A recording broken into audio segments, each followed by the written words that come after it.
Subalit, alam ni Jesus ang kanilang iniisip, kaya sinasabi niya, ang bawat kaharian naglalaban-laban at mga mamamayan ay babagsak.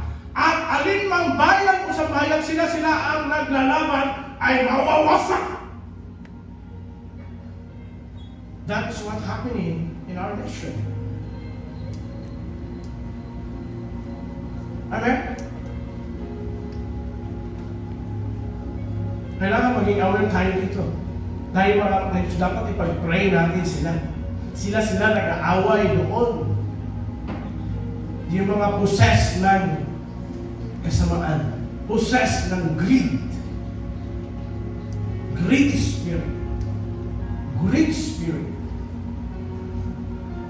Corruption spirit. Stealing. Looting. Nangyayari sa ating bansa. Bumabagsak.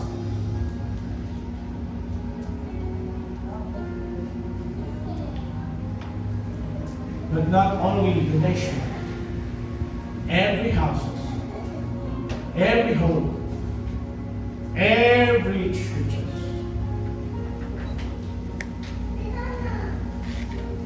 Kapag yan ang nangyayari, babagsak. It's written, Matthew 12:25.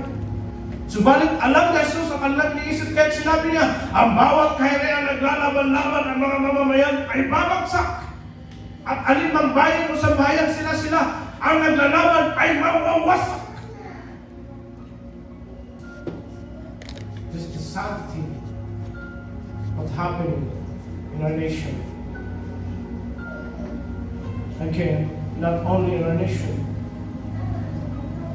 the local churches, at home.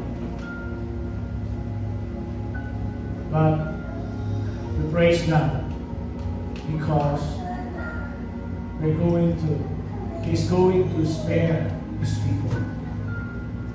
Palakpakan natin yung Panginoon.